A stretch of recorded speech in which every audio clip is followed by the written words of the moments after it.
Oh, elle m'a mis un râteau. Que faire? Comment réagir? Elle m'a donné un râteau. Oh mon Dieu, c'est la fin du monde.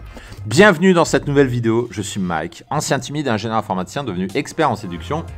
J'avale ma salive et spécialiste des rencontres en ligne. Et aujourd'hui, on va parler du râteau, ce truc qui vous fait peur. Très souvent, tout le monde, en fait, on se prend tous des râteaux. Le problème, c'est que souvent, vous ne savez pas comment réagir, vous ne savez pas quoi faire. Et bien, écoutez, bande de gredins, c'est ce qu'on va voir dans cette vidéo. Parce que, sachez-le, le fait que vous preniez un râteau, ce n'est pas forcément de votre faute. Et je vais vous expliquer pourquoi. Avant de commencer, comme d'habitude, je vous conseille vivement de cliquer sur la cloche pour vous abonner à la chaîne si ce n'est pas déjà fait et de vous rendre sur le lien en description pour vous abonner gratuitement à du contenu que je ne donne pas sur YouTube et que je ne peux pas donner sur YouTube. Qu'est-ce qu'un râteau? Déjà, je vais vous donner la vérité sur le râteau. Une femme qui vous colle un râteau, généralement, c'est quand vous allez trop vite, quand vous êtes trop entreprenant au mauvais moment parce qu'elle n'était pas prête à ce que vous soyez entreprenant. Quand vous l'avez obligée à prendre position, c'est-à-dire qu'elle n'était pas tout à fait sûre de si elle allait coucher avec vous ou pas, et vous êtes devenu tellement entreprenant que vous l'obligez à prendre position, donc elle a peur et donc elle vous dit non. Ou bien quand elle n'a plus le choix, c'est-à-dire une femme peut vous coller un râteau quand elle n'a pas d'autre solution que ça, ou bien quand elle a peur, tout simplement. Parce qu'une femme qui vous colle un râteau, c'est ça que je veux que vous compreniez, ça ne veut pas forcément dire qu'elle n'est pas intéressée. Et ça, c'est un truc qui est très mal compris.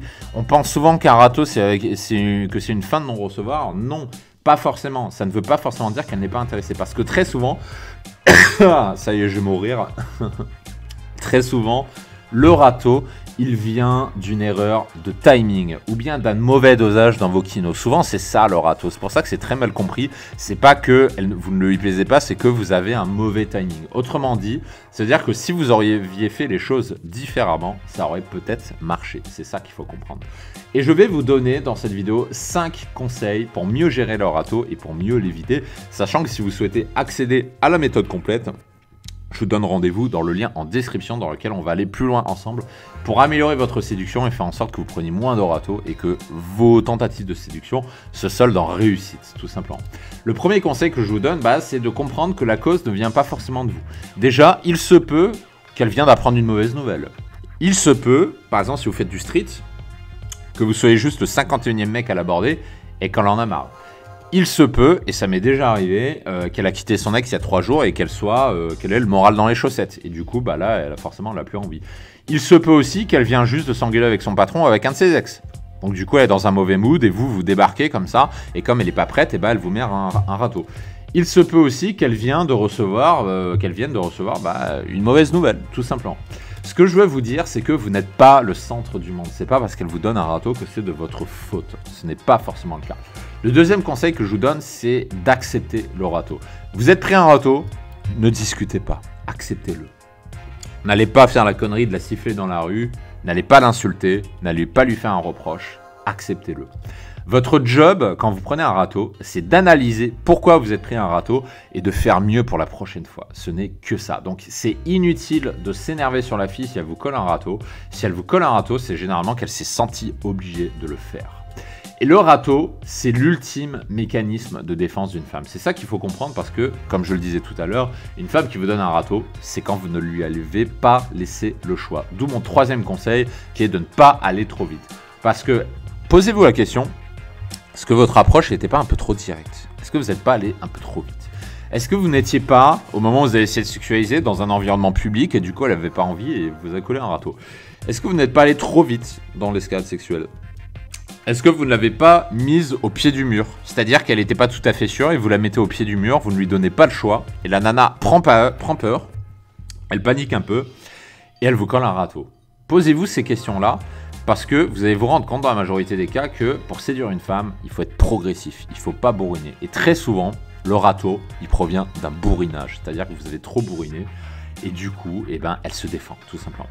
Mon quatrième conseil, c'est de ne pas voir le râteau comme un échec. Et là, je citais l'immense Nelson Mandela qui dit « Je ne perds jamais, soit je gagne, soit j'apprends ». Et les râteaux, c'est pareil. Ne soyez pas dans la culpabilité, vous ne perdez jamais. Soit vous gagnez parce que vous avez séduit la fille, soit vous prenez un râteau, mais dans ce cas-là, apprenez. Ne le voyez pas comme un échec, voyez-le comme une leçon. Un râteau, je suis d'accord, ça peut faire mal à l'ego, mais c'est aussi l'occasion de vous améliorer. Et c'est comme ça qu'il faut le voir. Parce que ce n'est pas le râteau en lui-même qui est dur à encaisser, mais c'est l'interprétation de ce que vous en faites. C'est le fait que vous le voyez comme un râteau qui est dur à encaisser. D'où mon 5e conseil, qui est de bannir ce mot. Bannissez le mot râteau de votre vocabulaire. Ne dites plus « j'ai pris un râteau », mais dites « ouais, j'ai eu une interaction qui n'a pas abouti ».